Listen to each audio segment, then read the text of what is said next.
Senhoras e senhores, o que foram essas oitavas de final, hein? Teve goleada, teve jogo histórico, campeão do mundo ficando de fora, o grupo da morte inteiro morrendo.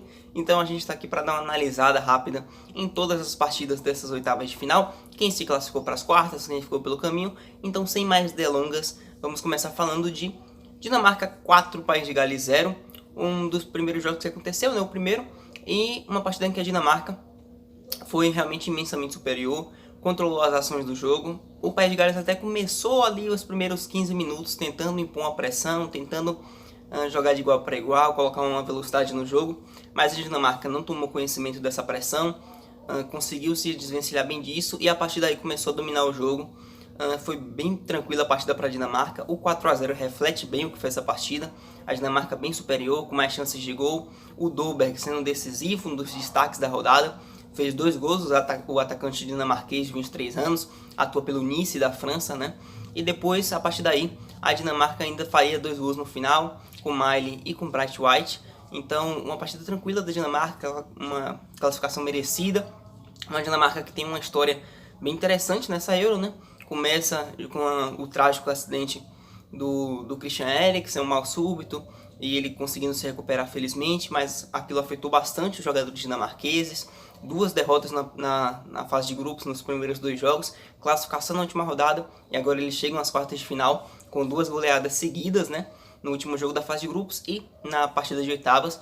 Uma Dinamarca que é já uma superação muito grande chegar às quartas, até mesmo pelo nível do time, do elenco no geral, né, da seleção, mas uma Dinamarca que consegue um caminho interessante e que, quem sabe, pode chegar ainda mais longe nessa fase de quartas de final, né?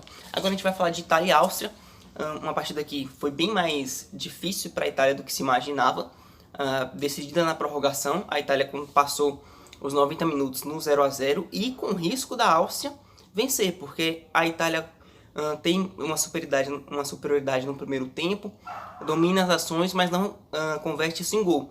E a Áustria no segundo equilibra o jogo, passa a ser em alguns momentos até um pouco melhor. Tem um gol anulado do Arnautovic, um atacante polêmico como sempre. Acaba no 0-0 e aí na prorrogação a Itália abre 2-0 com Chiesa e com Pessina. Uma Itália que na prorrogação não deu muita chance para a Áustria, não se abateu, soube jogar com inteligência. A Áustria ainda diminuiria com o atacante Kalajic, mas no geral 2-1. A Itália agora, classificação merecida, avança para a próxima fase e tem um caminho difícil, como já se esperava, né? A gente vai falar dele em um próximo vídeo, porque nesse a gente vai se concentrar nas oitavas, mas é a Bélgica, né? Para quem não sabe, a Itália enfrentará a Bélgica. Falando agora de República Tcheca 2-0 na Holanda, uma das zebras, porque a Euro é especializada em zebra. Quem acompanhou a última já sabe disso, né? Sempre tem uma surpresa ali ou outra na Eurocopa e a República Tcheca vencer a Holanda. Era dos confrontos assim o mais possível de acontecer essa zebra, mas ainda assim bastante surpreendente. Um jogo que foi bem condicionado pela expulsão do De Ligt, ali aos 50 minutos mais ou menos. Mas era uma República Tcheca que já jogava de igual para igual com a Holanda. A Holanda sem conseguir criar muitas chances de risco de gol, risco claro, porque a República Tcheca se defendendo bem e atacando com velocidade, dando um trabalho aqui e ali. E quando o De Ligt foi expulso, né, ele toca a mão na bola, num lance claro de gol. E a partir daí a Holanda se desvencilhou completamente do jogo, se perdeu realmente, e a República Tcheca foi dominante, foi pra cima, abriu 2-0, gol do Hollis e do Schick, que tá ali brigando, quem sabe, por uma possível artilharia. E uma classificação merecida da República Tcheca, que teve muito mérito em... Quando a Holanda ficou com 1 a menos, ela soube se impor, porque nem todo mundo consegue fazer isso com superioridade numérica, né? Mas transformou a superioridade numérica em superioridade no placar. Parabéns para a República Tcheca, perdão, classificada para a fase de quartas de final. Agora a gente vem para a Bélgica 1, Portugal 0, um jogo que era um dos mais esperados, mas que foi meio decepcionante. A seleção belga, no primeiro tempo inteiro, chutou uma bola no gol e bastou. Essa bola no gol foi o gol do Torgan Hazard, pegou muito bem na bola. Eu ainda acredito aquilo a uma falha do Rui Patrício, porque para mim ele estava mal posicionado, a bola entra praticamente no meio. Apesar da curva dele, da curva da bola, o Rui Patrício deixou o canto esquerdo dele muito aberto, muito...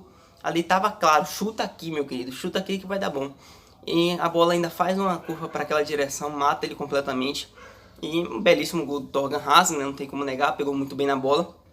E a Bélgica, que tinha apenas uma finalização, não mudou isso muito no segundo tempo. A Bélgica passou bastante parte do jogo se defendendo bem, mas a gente esperava um jogo mais animado, principalmente da seleção belga, porque era um time que tem mais facilidade em criação de jogadas, em oportunidades, em utilizar o setor do campo de ataque.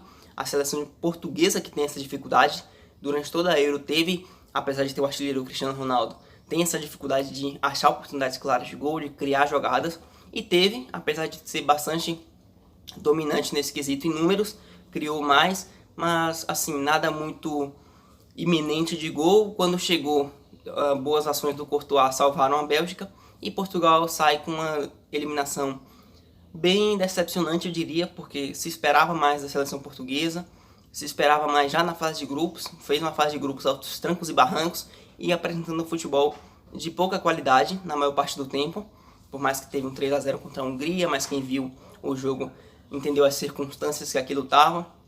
Teve um empate ali com a seleção alemã, salvo engano, mas no geral um resultado que com a seleção alemã, perdão, com a seleção francesa, mas no geral um empate, uma trajetória da seleção portuguesa que não encanta, não passa bem longe disso e vai para fora, assim como o Cristiano fica de fora da fase de quartas de final da Euro. Classificação para a Bélgica aqui. Eu espero mais, apesar de que seja difícil agora que eles perderam De Bruyne e Hazard por lesão. Ambos saíram machucados e devem não jogar as quartas. A gente vai falar disso mais pra frente. Falar agora de Croácia 3, Espanha 5. Um dos melhores jogos da Euro, sem dúvida nenhuma. Que entra pra história. Um jogo absurdo, que começa meio lento, com a Espanha tocando bola aqui e ali. Mas a partir da falha do Unai Simón, um recuo do Pedri, né, para tentar achar justamente o Unai Simón, o goleiro espanhol. Ele deixa a bola passar, tenta dominar ela acima um pouquinho do chão. Ela engana o goleiro, vai parar lá dentro. E aí a Espanha teve que sair para o jogo e saiu bem. Um ponto interessante para a gente citar dessa Espanha: não se desesperou, manteve a cabeça no lugar, o que é importante nesse nível, né, e nesse aspecto de decisão. Sofreu um gol que ela mesma tinha se proporcionou sofrer. A Croácia não tinha estado uma bola no gol no primeiro tempo e estava vencendo por 1-0. A Espanha se manteve com a cabeça no lugar, empatou o jogo, virou, fez 3-1 e aí todo mundo pensou, tá liquidado, né? Quando o Ferran Torres faz o terceiro gol, um belíssimo gol, recebe o lançamento, vai com tranquilidade, tira do goleiro. Todo mundo pensou, agora já foi, a Espanha vai se classificar. Que nada. Orsic e Pasalic empataram lá para os minutos finais, faltando menos de 10 minutos para encerrar o jogo. O Pasalic, que eu diga, foi aos 92, né? Ou seja, 47 minutos do segundo tempo. E aí, desespero total, porque a Espanha se colocava numa situação de que o Luiz Henrique já tinha feito bastante alterações, colocado muitas reservas em campo. Você tinha o Dani Olmo, você tinha o próprio Arzabal, o Koke tinha saído para dar lugar ao Saul Niguez. Não o Saul Niguez, o Fabian Ruiz. E, no geral, parecia que ia dar ruim para a Espanha, porque você tinha uma Espanha visivelmente abalada, mas esse abalo não durou muito. E é uma Croácia imponente, porque, porra, empatamos, chegamos, 92 minutos, a gente conseguiu, vamos pra cima na prorrogação, vamos dar o sangue. E não aconteceu, apesar de que a Croácia vinha bem, a Espanha, mais uma vez, importante citar, preparo psicológico da seleção espanhola, manteve a cabeça no lugar, e as substituições acabaram dando resultado com o Dani Olmo dando 2 assistências, uma pro Morata, que fez o 4º gol, e uma pro Oyarzabal, que justamente fez o 5º gol, e a Espanha se classifica no jogo histórico, 8 gols, num dia histórico de Euro, né? Numa partida quase bate o recorde, que é de 9 gols em uma partida, um 5-4 da França na Iugoslávia, lá para a década de 60, salvo engano, e agora um 5-3, e no outro jogo do dia, um 3-3 entre França e Suíça, que deixou a campeã do mundo fora. Surpreendentemente, a Suíça abriu o placar 1-0 no primeiro tempo, acaba o primeiro tempo assim, e fica a sensação de que dá para a França, mas era uma Suíça que tinha equilibrado o jogo, tinha feito por merecer esse empate, jogou de igual para igual na maior parte do tempo, não tomou muito susto da França, conseguiu dominar as ações, não dominar, mas manteve o equilíbrio, jogou de igual para igual, que não era esperado, né? Se esperava um baile francês, e ele chegou a acontecer. No segundo tempo, quando as coisas tomavam ar drásticos para a França, o Ricardo Rodrigues tem um pênalti para bater, a Suíça sofre um pênalti, E o 2 a 0 complicaria muito a situação, já ali aos 10 minutos do segundo tempo. Mas o Ricardo Rodrigues teve a história certinha para dar ruim, né? Ele perde o pênalti, o Lloris faz uma defesa incrível e a comemoração dele vibra, coloca a França de volta no jogo e aquela comemoração diz muito. A França ganha um ânimo muito grande, porque pegamos, vamos para cima, vai dar certo. E aí, meu amigo, quando eles queriam jogar, era difícil segurar. Benzema empata e vira o jogo em 4 minutos. E aí você pensa, a história realmente vai dar ruim para a Suíça. Quando tem a chance de matar no jogo desse contra a seleção campeã do mundo, mata, senão você morre. Mas não foi bem assim. Benzema vira o jogo, o Pogba ainda desfilando em campo, palmas para a atuação do Pogba. Tudo que ele tentava dava certo praticamente. Passes em profundidade, o cara tava um absurdo. Ele é outro jogador em comparação ao Pogba do United. O Pogba da seleção francesa, assim, ele se coloca num lugar de entre os melhores meio-campos do mundo, porque o cara simplesmente dominava as ações do meio de campo, participava de tudo, bola em profundidade, lançamento, virada de jogo e golaço. E chute de fora da área, ele domina com muita tranquilidade, ajeita, chuta colocado no ângulo, rente à trave. Belíssimo gol para concorrer ao gol mais bonito da Euro. E aí faz 3 a 1 e você pensa, a Suíça perdeu a chance dela.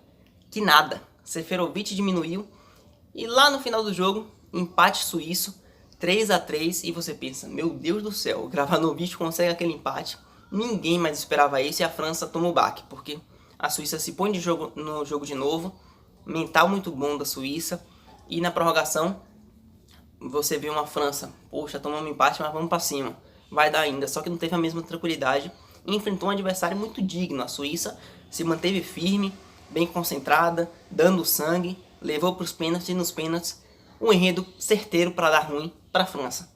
Todo mundo da Suíça acerta os pênaltis, 5 pênaltis, todo mundo da França acerta os 4 primeiros pênaltis, e aí vem o craque do time, o mais valorizado, o de maior valor de mercado, um dos caras mais cobiçados do futebol europeu hoje. Kylian Mbappé pega o último pênalti para bater e perde.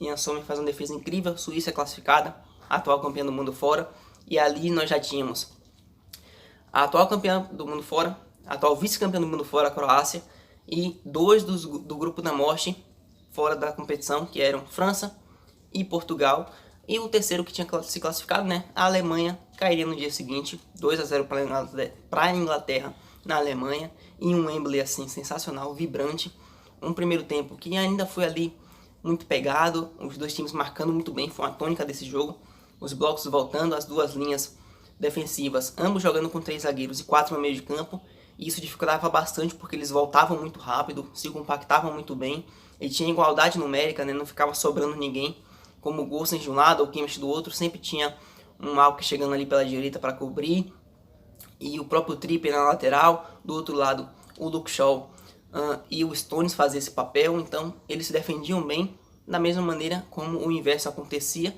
mas a Inglaterra achou espaço no segundo tempo, foi para cima, muito por conta aquilo foi muito condicionado pela torcida. A festa que se fazia em Wembley, o apoio era muito grande. A Inglaterra abre 2 a 0, Sterling calando muitos e Kane aparecendo, fazendo o primeiro gol dele nessa Eurocopa, mas no geral, importante citar Jack Grealish. Esse cara merece ser titular e provou isso mais uma vez. A torcida já pedia ele, assim como pede o Sancho, mas o Grealish dá um passe-chave, inicia a jogada junto com o Sterling, do gol do próprio Sterling, e ele dá assistência para o Kane. Em pouco tempo de jogo que ele teve, 20 minutos eu acho, ele decidiu a partida, participou dos 2 gols.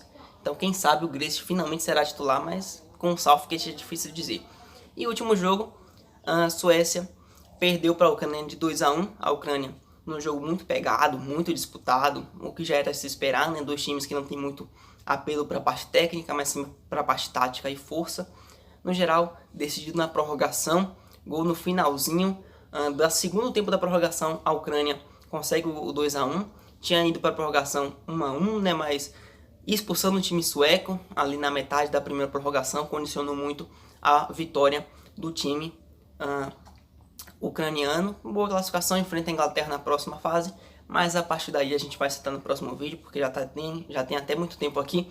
Então, quartas de final vai ter vídeo, obviamente, dando uma geral por todas as 4 partidas que irão acontecer, citando todas as análises. Então você já faz o quê? Se inscreve aqui no canal, curte o vídeo e compartilha o link do canal para todo mundo que você conhece, nos seus grupos de futebol que é possível, compartilhamento de link, e claro, todo mundo que, aquele seu amigo, aquela sua amiga que gosta de acompanhar, tá acompanhando a Euro, compartilha para ele que tem tudo aqui sobre a competição até o final. Então, valeu, vou ficando por aqui, tchau!